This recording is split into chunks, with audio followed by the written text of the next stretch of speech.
Mejor hablar en M24. Ayer, tras una reunión de la bancada, el Frente Amplio resolvió interpelar a la ministra de Economía y Finanzas, Azucena Arbeleche, y al ministro de Salud Pública, Daniel Salinas. La decisión surge luego de que la semana pasada se reuniese la Comisión de Seguimiento de la Pandemia con el presidente Luis Lacalle Pou. Para la oposición en esa instancia no se logró una verdadera negociación, ni aceptó el gobierno darle un giro a las medidas que ha tomado hasta ahora, justamente ante la situación sanitaria. Hoy los distintos partidos deben resolver si continuar o no con esta comisión. El Frente Amplio tiende a no apoyar su extensión. ¿Qué significan las últimas resoluciones de la oposición? ¿Ha cambiado la estrategia del Frente Amplio? Para saberlo, mejor hablar esta mañana con el senador del Partido Socialista y miembro interpelante en el llamado a sala anunciado, Daniel Olesker. Olesker, bienvenido a M24 y a Mejor Hablar. Buen día. Buen día a ustedes. Muchas gracias por llamar. Para el comienzo de la entrevista, sí. Algunas preguntas más bien de tipo formal para entender lo que definió ayer el Frente Amplio. En primer lugar, cuando se habla de interpelar a la ministra Arbeleche y al ministro Salinas, estamos hablando de un doble llamado a sala. En la misma sesión, las dos personas, el ministro y la ministra, presentes y siendo interpelados al mismo tiempo. Sí, es una interpelación simultánea.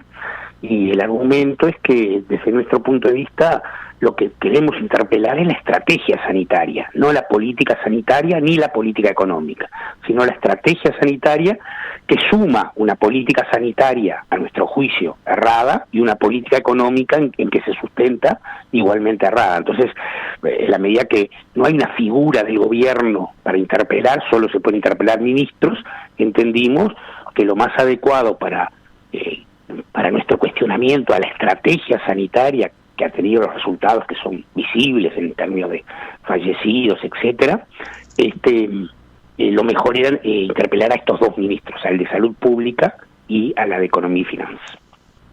Antes de volver a la interpelación, Olesker, ya venció el plazo de funcionamiento, de actuación, de vigencia, si se quiere, de la Comisión Parlamentaria de Seguimiento de la Pandemia. En la reunión de bancada de ayer del Frente Amplio, ¿se tomó la decisión expresa de no votar a favor de una eventual propuesta de extender el plazo de actuación de este ámbito, o podría el Frente Amplio, si el oficialismo tuviera esa iniciativa, considerar votarlo para habilitar otra vez esa comisión? No se tomó en primer lugar porque hasta ahora no hay ninguna propuesta de continuación.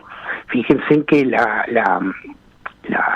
continuidad, mejor dicho, la renovación de esta comisión la tiene que hacer el Pleno del Senado. El último Pleno del Senado, previo al vencimiento de la comisión, que fue el sábado 5 de junio, fue el martes 1, y ahí nadie hizo una propuesta de ello, por lo tanto, en principio no hay una propuesta de renovación. Si la hubiera, la evaluaríamos en conjunto con esta medida que comentamos al principio que íbamos a tomar, en la medida que pudiera ser útil seguir avanzando en acuerdos, bienvenidos sean, pero nosotros tomamos esta medida de ir hacia el llamado a sala, a la interpelación, en tanto 2 meses de trabajo y 24 propuestas terminaron con la inexistencia de acuerdos y una sola propuesta aceptada en 24, digamos, ¿no?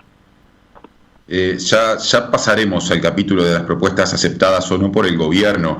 Lo que queda claro escuchándolo, lo que se desprende de su última respuesta, es que el Frente Amplio no tendrá la iniciativa de proponer que ese ámbito se reabra. La iniciativa no, pero tampoco la ha tenido nadie hasta ahora, ¿no? Si la iniciativa hoy, que hay sesión formal, sucede, la evaluaremos.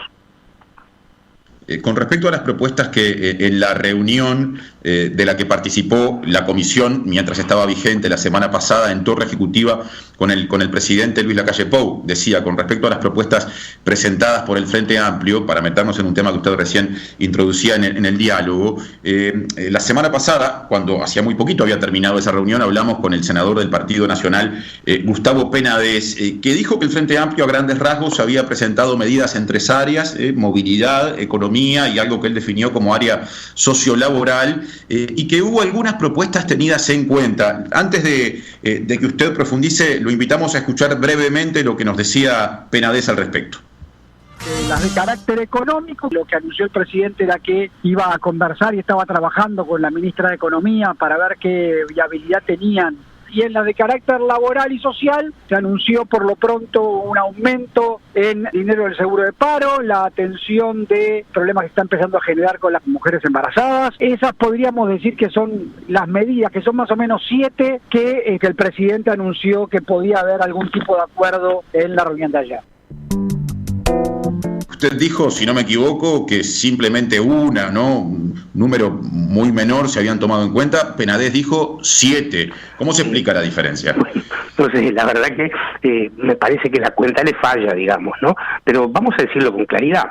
Una propuesta fue exactamente aceptada, que fue la propuesta de mejorar los protocolos de fiscalización en los lugares de trabajo, de los protocolos sanitarios, y yo lo digo, ¿no? O sea, creo que cualquier oyente se da cuenta de esto, ¿no?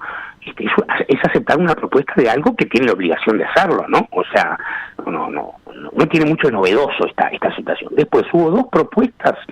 Una, que el mínimo de seguro de paro, que hoy está en una BPC, o sea, 5.000 y algo de pesos, se lleve a medio salario mínimo. Se dijo que era una idea que compartían, pero que había que estudiarla económicamente. Y 2, el diferimiento por 120 días de las cuotas de banco hipotecario para la población que estaba desocupada, en fin, o recibía prestaciones sociales, también se iba a estudiar financieramente. O sea que una entera, 2 a estudiar, y luego nosotros presentamos que todas las personas que tienen situación de riesgo, lo presentamos en diciembre, además lo volvimos a presentar ahora, presentamos en diciembre, y se especificaban, pueden mirar la minuta que en el momento presentamos, 24 situaciones: diabetes tipo 1, personas embarazadas, hipertensión, bueno, ¿no? Eran 24 situaciones a las que debía darse un seguro de enfermedad por la situación que tenían de riesgo frente a la COVID. Bueno, esa se aceptó uno solo de esos 24 ítems, que es el de embarazadas,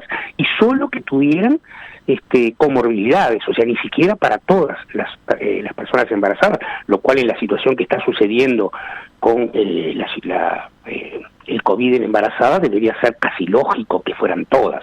O sea que, si hacemos resumen, en el mejor de los casos 3/4, en el peor de los casos 1. Se manejan plazos, tienen expectativa de que con respecto a las 2 que, según lo que les dijo el Poder Ejecutivo, se van a consultar, haya una respuesta a la brevedad. ¿Se maneja algo al respecto? No, ahí no se manejó nada. Incluso se le hicieron varias otras preguntas sobre, por ejemplo, los tan manidos adelantos de la inversión pública que están en nuestras 24 medidas.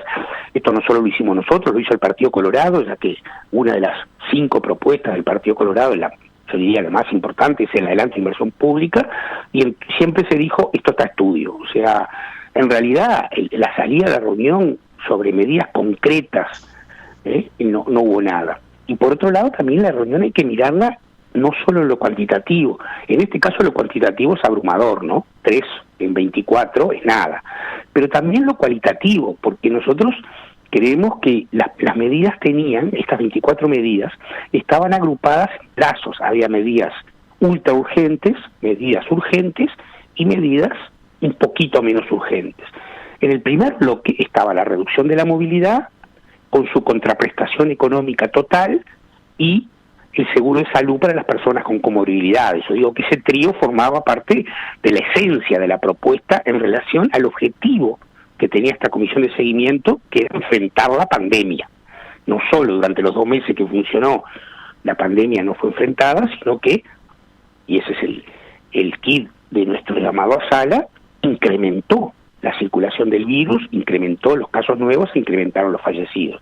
Y sobre esa parte, la esencia de la propuesta, ese triángulo que forma la base de las 24 medidas, sobre esas hubo explícita respuesta negativa.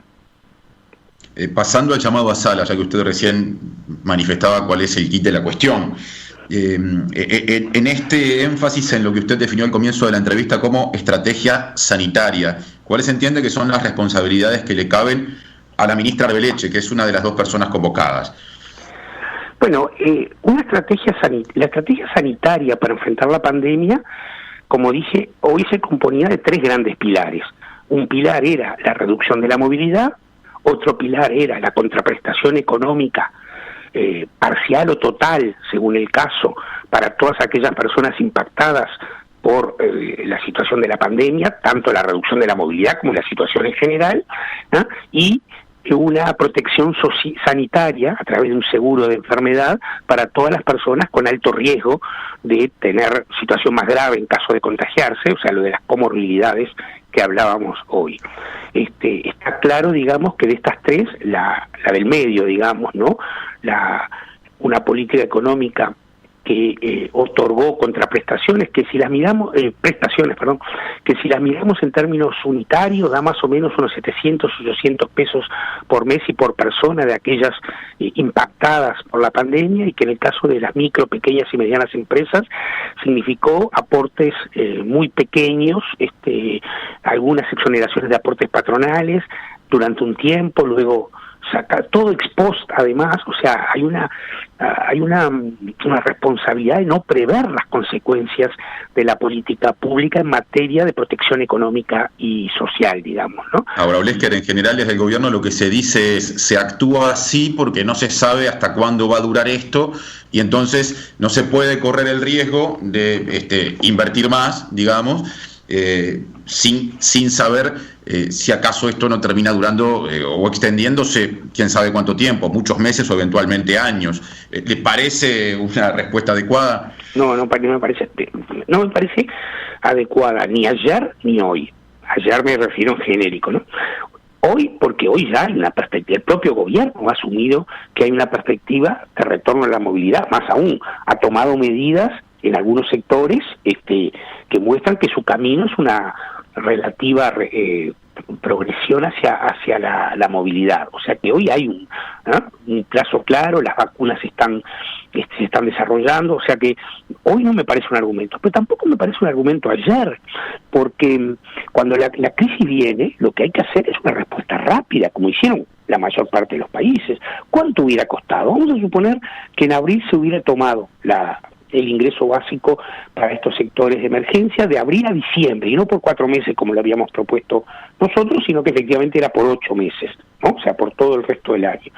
Bueno, hubiera costado aproximadamente unos 600 millones de dólares, y el gobierno gastó muy tacañamente en protección social 200 y algo en esos 8 meses. O sea, hubiera sido medio punto más del producto lo que hubiera costado tomarla y mantenerla, ya no por 4 meses sino durante todo el año. ¿No parece que ese cálculo distorsionara la realidad económica, fiscal y financiera del gobierno? Hace poco se acaba de emitir deuda por 1.300 millones de dólares. O sea, me parece un argumento, solo un pretexto para no hacerlo, y el resultado es evidente, ¿no? O sea, y mi pregunta es, si se hubiera hecho con este gasto adicional que yo estoy diciendo, que es un gasto absolutamente soportable, y la gente tuviera más recursos y no hubiera caído en la pobreza, el impacto, ¿no?, de un retorno progresivo de la movilidad hubiera generado mayor movimiento económico en la plaza, y hubiera generado menos impacto sobre las pequeñas y medianas empresas, y hubiera generado menos impacto sobre la caída de la recaudación, que dicho sea paso ahora ya se está recuperando. Entonces, la economía es dialéctica, la economía tiene gastos hoy que repercuten en mejoras mañana. Entonces no se puede mirar solo el lado del gasto. Yo creo que fue un error enorme haber dejado que la economía, el impacto sobre la economía del COVID se desarrollara sin tomar medidas de protección, y eso provocó el aumento de la pobreza, el aumento de la caída del empleo, y los costos que hoy pagaron serán costos que terminarán, que no pagaron en estos 14 meses, finalmente al final van a ser costos que van a tener que cubrir en algún momento cuando la economía solo se recupere para algunos, la mayoría quede rezagada, y a esos rezagados va a haber que apoyarlos. Ahora, Olesker, escuchándolo a usted, surgen contrastes muy fuertes con cosas que han dicho muy recientemente algunos jerarcas, como por ejemplo el director de la Oficina de Planeamiento y Presupuesto, Isaac Alfie, que hace la interpretación exactamente opuesta a la suya. Cuando, por ejemplo, le preguntaron en Radio El Espectador ayer al FIE por las propuestas de reducción de la movilidad presentadas por el Frente Amplio, dijo que solo provocarían más hambre, más desempleo y más pobreza. El presidente de la República también ha ido en ese sentido. ¿Cómo en un contexto de menor movilidad se protegería el ingreso de la gente que, según el gobierno, precisa salir a la calle para trabajar? Nosotros lo explicamos ahí en la reunión lo explicamos en la comisión de seguimiento, lo hemos explicado muchas veces, y lo explicamos ahí, yo particularmente se lo expliqué al presidente en la reunión misma. Y dije, mira, acá lo que hay es, durante un mes, que las personas que son formales y van a seguro de paro, por un lado, reciben el 66% de su ingreso por el seguro de paro y el gobierno compensa el otro 34%. A las empresas, durante ese mes, se le eliminan todos los costos fijos, ¿no? Luz, agua, etcétera, y se les paga una partida extraordinaria. ¿De cuánto sería esa partida a las empresas? Igual que a los trabajadores, igual que a los informales, un salario mínimo, digamos, ¿no? Pero además, líquido, pero además se le paga todos los costos. Y a los trabajadores informales se le da la renta básica que hemos hablado, que si viene por 4 meses, ese primer mes también se les da. La suma de eso, ¿no? Que es fácil de estimar, porque en mayo del año pasado hubo 192.000 personas en seguro de paro, máximo. Es probable que una medida de cierre por un mes tenga ese número de seguro de paro. Tomando ese dato, aumentándole ese 34% que hay que compensar y tomando una renta básica que incluye las renuncias fiscales a las empresas, todo eso andaba en el orden de los 150 millones de dólares, o sea, 0,3 del PBI, solo durante un mes para compensar. El cálculo es muy sencillo, es fácil de instrumentar, porque las personas a las que hay que darle esa contraprestación, que ese fue otro argumento, que no sabrían cómo hacerla viable, eso es un pretexto, porque las personas que reciben transferencias están informales, están captadas, digamos, ¿no? Las personas formales también y las empresas también. O sea, no hay argumento económico para ello. Entonces, yo creo que lo que está pensando el director de la OPP es que cerrarían un mes todas las actividades y mandan a la gente a la casa sin un peso, o con el seguro de paro solamente oficial. Entonces es claro. El presidente de la República ha dicho que la gente, por más que tenga algún ingreso, si tiene ganas de salir a hacer un peso extra, dicho claramente, lo va a hacer igual. Ese es el tercer argumento. Hay un tema vinculado a la conducta humana y aspectos hasta psicológicos. Ese es el tercer argumento de la tríada que dijo el presidente. No tenemos plata, lo cual no es viable instrumentarlo, lo cual tampoco es, y esta es una valoración contrafáctica, ¿no? No lo sabríamos pero tenemos algún elemento. El año pasado hubo un cierre de ciertas actividades y la gente aún no, claro, con una mayor percepción de riesgo y aún no recibiendo ingreso, se quedó en sus casas. O sea, no hay ninguna razón para que alguien que recibe por un mes, ¿no?, una prestación económica, quizás menor que lo que ganaría, ¿no? El ejemplo del mozo con las propinas, pero sería un poco menor, pero ese poco menor estaría contribuyendo a una reducción de la movilidad y no quedaría en banda, porque recibiría un aporte y sus costos fijos, tarifas públicas y etcétera, o cuotas hipotecarias si viviera en una vivienda, o subsidio de alquiler si tuvieran que pagar un alquiler, se le cubre. O sea, ninguna de las tres razones, ni la económica, ni la conductual, ni la de la viabilidad de su instrumentación, para nosotros son de recibo, para nosotros son apenas pretextos para no implementar esta medida. Olesker, de alguna manera nos comentó por qué entiende que debe ser citada, como de hecho lo será la ministra Arbereche al Parlamento. ¿Por qué debe acompañar esa comparecencia al ministro de Salud Pública, Daniel Salinas? Bueno, porque la pandemia es un fenómeno sanitario, ¿no? O sea, el COVID-19 es una pandemia sanitaria para el cual las respuestas tienen que provenir esencialmente del Ministro de Salud Pública. Y allí está la reducción de la movilidad, está el seguimiento de los nexos epidemiológicos, está, digamos, la estructuración de recursos humanos en el sector para dar respuesta al crecimiento de los CTI, la atención en el primer nivel de atención, que si se hubiera fortalecido desde el principio. Recordemos que cuando empezó la pandemia, el gobierno cerró los policlínicos de primer nivel de atención. Después hubo una gran protesta y los reabrió, ¿no? Pero los primeros, me acuerdo si un mes o 2 meses, cerró los policlínicos de primer nivel. Entonces, si hubiéramos tenido un primer nivel fortalecido, con recursos, un ACE que en lugar de tener solo $25 millones más de presupuesto durante el año de pandemia para atender a 90.000 personas más, hubiera tenido una fuerte contribución presupuestal en el primer nivel de atención o también en los CTI, hubiera sido distinto. También la pandemia significó, la estrategia frente a la pandemia significó el retraso de mucha atención en patologías no COVID, y eso ha provocado incremento de ciertas comorbilidades. Entonces, hay una cantidad enorme, ¿no? Yo mencioné solo 3: el primer nivel de atención, los recursos humanos y la atención de patologías no COVID, pero hay unas cuantas más que dentro de una estrategia sanitaria que han sido equivocadas desde el punto de vista de cómo conducir desde la salud pública la pandemia.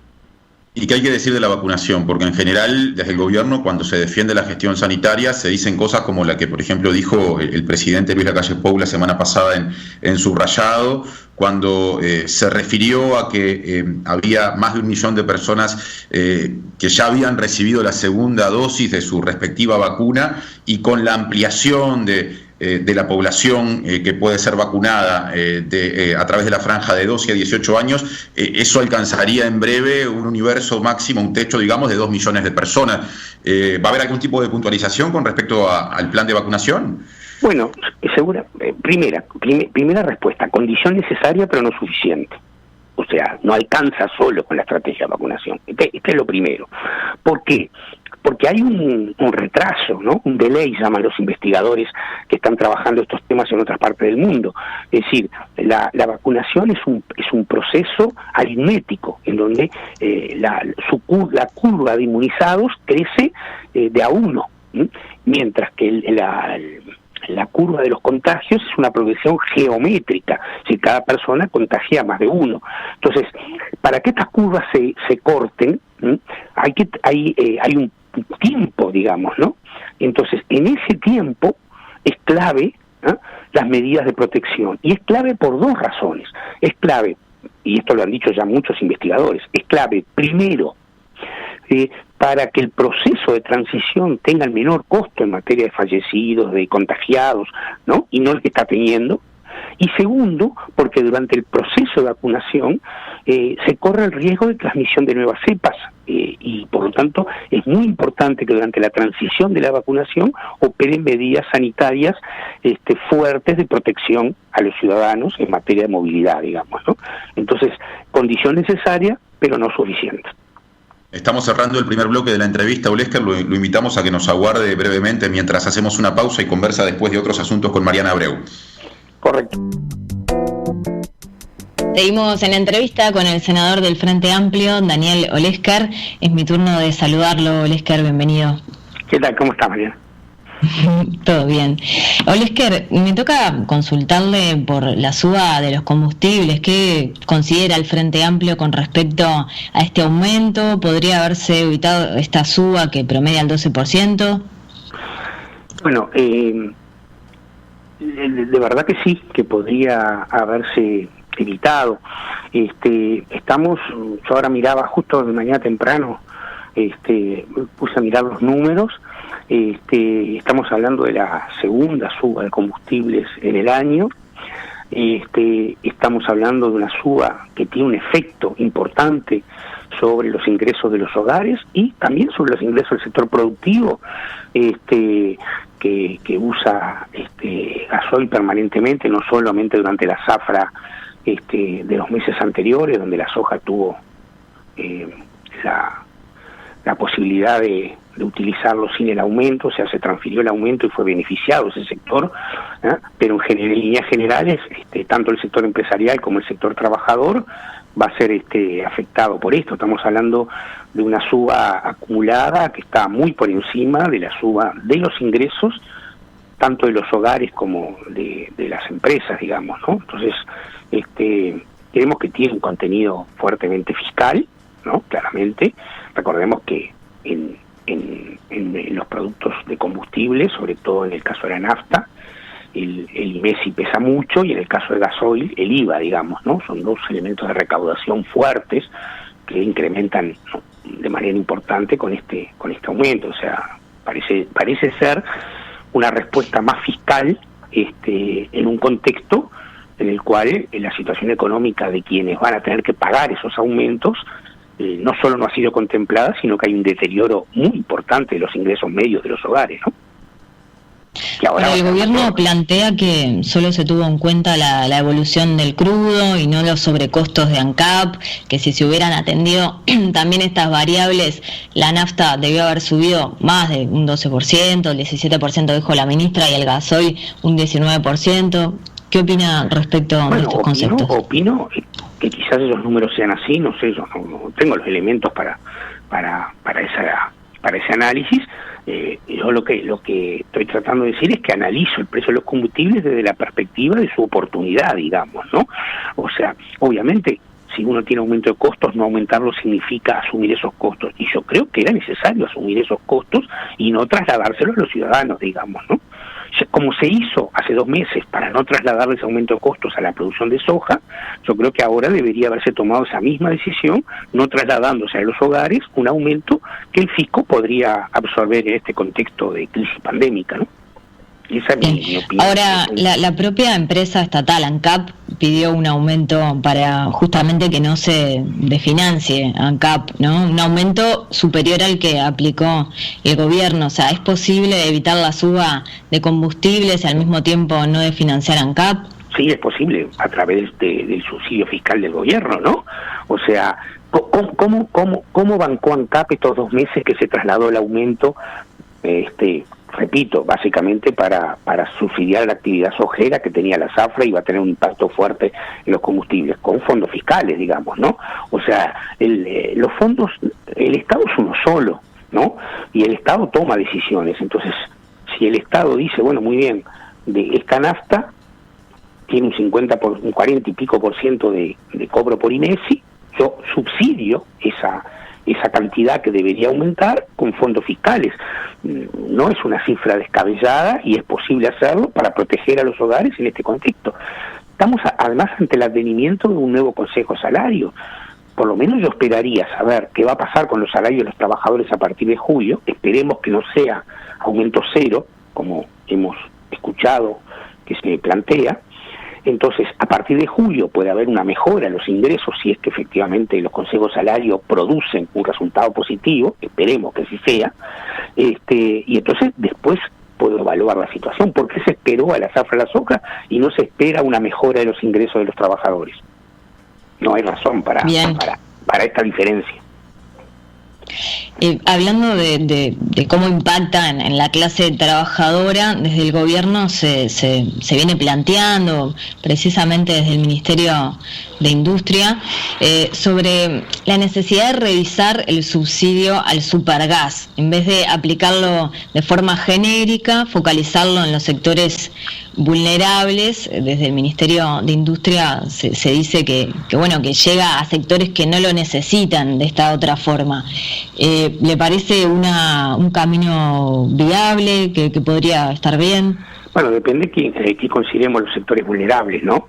Porque si de lo que se trata, según parece haber surgido de algún documento del Ministerio, no tengo esta confirmación, sería solo para aquellos que tienen tarjeta Uruguay Social y eventualmente asignación familiar, no está bien, ¿no? Una familia trabajadora común y corriente, el cajero de supermercado, ella vendedora de tienda, ¿no? Obviamente no tienen ni tarjeta ni asignación familiar porque sus ingresos superan ese umbral, digamos, de protección social, pero deben recibir un subsidio al principal combustible con el que calientan sus hogares, con el que cocinan, etcétera, etcétera. O sea, yo creo que es posible pensar que hay un segmento de la sociedad que está recibiendo un subsidio que quizás no lo necesitaría. Pero ojo con el concepto de vulnerabilidad. Yo creo que el subsidio del supergas ha permitido que las familias trabajadoras de ingresos medios y medios bajos, medios inclusive, tengan acceso a un combustible en buenas condiciones que les permita mejorar su calidad de vida. Entonces, se puede rever el subsidio del supergas, pero ojo con decir, solo se lo damos a los que tienen la tarjeta, ¿no? Que eso sí sería un horror, digamos, ¿no? Pero que debe ser un subsidio que todos los trabajadores del Uruguay, asalariados, puedan disfrutarlo. Bien, entiendo el matiz. Desde este documento del gobierno se apuntaba un poco en la línea que usted plantea, el sector socioeconómico más vulnerable, dice, y para usos básicos de cocción y calefacción de la vivienda, claro, y también para las micro, pequeñas y medianas empresas. O sea, ¿esta es la línea que usted plantea, básicamente? No, porque ¿cuál es el sector más vulnerable?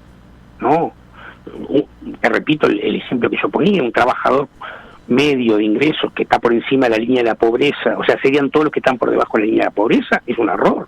No, yo creo que, ¿y cuáles son las empresas que deberían recibirlo? Sobre todo, mi preocupación principal son los hogares que han mejorado su calidad de vida a partir de la calefacción, a calefaccionar y cocinar con supergas. O sea, yo creo que no es un matiz, que es una diferencia importante de direccionamiento de los subsidios en la política pública. O sea, los subsidios no son solo para los sectores en extrema pobreza o en alta vulnerabilidad. Los subsidios son un proceso de reordenamiento de recursos que en general tiende a fortalecer los hogares medios, digamos, y medios bajos, no solo los hogares más vulnerables. Y yo interpreto... Sí, le citaba estas líneas porque hablaba de este uso que usted hacía referencia, ¿no? A cocción, a calefacción, pero es cierto que habría que definir estas categorías de forma un poco más concreta. Sí, mira, yo estoy seguro que a la hora de definir una categoría de consumo básico en los hogares, lo que resta de subsidio es marginal. Ellos están pensando en esa medida porque creo que están pensando en eliminar el subsidio a todos los que no estén en la franja de pobreza extrema. Si no, es el costo del subsidio es absolutamente el costo de no aplicar el subsidio es absolutamente marginal a las cuentas de una empresa de la magnitud de ANCAP, ¿no? Justo se cortó esa parte que hablaba del costo. Yo tengo unas cifras acá de un documento de ANCAP que proyecta para este año este subsidio del supergas le costaría unos $100 millones. Usted afirma que, si mal no le entendí, que si esto se aplica solo para sectores vulnerables, sería un aporte importante que le solventaría a ANCAP. Claro, pero si se aplicara como debe aplicarse, ¿no?, a los hogares, digamos, de trabajadores que reciben este subsidio para mejorar su ingreso real, el ahorro sería marginal. Bien. ¿Cómo cree, siguiendo con el tema de los combustibles, la última en este sentido, cómo cree que impactará la decisión del gobierno de poner en marcha esto que un poco se impulsa desde la LUC, este nuevo esquema para el mercado de combustibles que se basa en el precio de paridad de importación? Bueno, yo creo que el precio de paridad de importación puede ser una referencia, si se calculara bien, si incluyera todos los subsidios, o sea, si efectivamente el precio de paridad de importación se le incorporara luego de ese valor los subsidios que ANCAP necesariamente tiene que hacer para tener una política de acceso de los combustibles universal y justa. Así que si ese es el camino, está bien. Si el camino es aplicar a rajatabla el precio de paridad de importación, esto va a significar en el mediano plazo que una buena parte de los subsidios van a quedar en el camino. Entonces, me parece que la tradición de ANCAP es tener referencia en el precio de paridad de importación, pero tener referencia incorporando en ella otras actividades que ANCAP realiza para hacer acceso justo y universal a los combustibles y de eso sacar la paramétrica que determina el precio final de su producto. Bien, por último, y ya pasando a otro tema, el último por esta entrevista, desde Cabildo Abierto se ha planteado la necesidad de revisar la ley de promoción de inversiones, ¿no? Desde este partido se sostiene que esta ley hoy beneficia a quienes tienen grandes capitales y no tanto a las pequeñas y medianas empresas. Si bien esta ley es anterior al Frente Amplio, ha sido invocada por el Frente Amplio, sobre todo desde el gobierno, ¿no? Desde los gobiernos frenteamplistas como una herramienta fundamental para generar inversión y empleo. ¿Qué opina? ¿Se podría rever esta ley de promoción de inversiones en algunos aspectos? Bueno, tres cosas sobre eso. Primero, si bien es una ley anterior al Frente Amplio, desde el gobierno del Frente Amplio la ley cambió sustancialmente porque se comenzó a reglamentar el efecto empleo, el efecto descentralización geográfica y el efecto incorporación de tecnología, que en la ley estaban en su artículo 11, que debía promoverse inversiones con estos tres contenidos y otros más que no recuerdo, pero estos tres principalmente, y nunca se habían aplicado. O sea, la reglamentación 2008, primer cosa, o sea, que la ley de inversiones tiene un efecto de promoción sobre el empleo específico, no genérico. Cualquier inversión genera empleo, eso es obvio, ¿no? Pero específico, de promover cantidad adecuada de empleo, es una norma frente amplista, porque la reglamentación 2008 cambió drásticamente la ley. La matriz de la que habló la ministra cuando fue al Parlamento es una matriz que no existía previo al 2008, primer punto. Segundo, se puede cambiar permanentemente. De hecho, el ministro Kleinerman hizo una nueva reglamentación en 2012, en donde incorporó aspectos vinculados a la masa salarial y aspectos vinculados a la promoción de algunos sectores de actividad, y después en el 2017 el tercer gobierno del Frente volvió a modificar la reglamentación. Así que la reglamentación se puede seguir cambiando para adaptarla. Y tercero, yo creo que la orientación que hay que tomar ahora es apoyar con la ley de promoción de inversiones algunos sectores de actividad que son importantes para el país, y ese cambio se puede hacer perfectamente por la vía de la reglamentación. La ley tiene además un componente adicional para pequeñas empresas, si no recuerdo mal es un 10%, un 15% de adicional en la exoneración fiscal al que resulta de la matriz. O sea que yo creo que la ley está bien, que hay que repensar de vuelta algunas cuestiones de la reglamentación, pero la promoción de inversiones ha sido un instrumento útil para la política del gobierno, y bueno, los resultados están a la vista, ¿no? Llegamos a un indicador de inversión sobre PBI que el promedio en la década del 90 fue 13-14%, y el promedio en los primeros 10 años de gobierno del Frente fueron 20%. ¿Y qué considera esta afirmación que hace Cabildo Abierto acerca de que privilegia de alguna manera a los grandes capitales y no tanto a las pequeñas y medianas empresas? No es así. Todo el que reúne condiciones para invertir lo hace. Es obvio que hay algunas grandes inversiones que por su volumen, cuando uno analiza el total de inversiones promovidas, pesan más, pero si usted entra a la página de la Comap y mira una a una las inversiones, va a encontrar de todo un poco: industria, servicios, comercio, grandes, pequeñas, medianas. Obvio que el sistema de promoción de la inversión tiene un componente importante en inversiones grandes, porque como se mide mucho la generación de empleo y la incorporación tecnológica, pesan de manera importante, pero es una ley que contempla el conjunto, extranjeras y nacionales, grandes y pequeñas, que quizás haya que hacer una evaluación y ver si no es posible mejorar el perfil hacia la inversión nacional y más pequeña, pero eso está incluido en la ley. No me parece, todas las observaciones que hizo Cabildo me parece que parten primero de un desconocimiento de la ley, y segundo de una sobreestimación, ¿no?, de la renuncia fiscal que ella genera. Bien. Senador del Frente Amplio, Daniel Olesker, gracias por esta entrevista. A ustedes. 97.9 FM Montevideo. 102.5 FM Maldonado. Escucha distinto.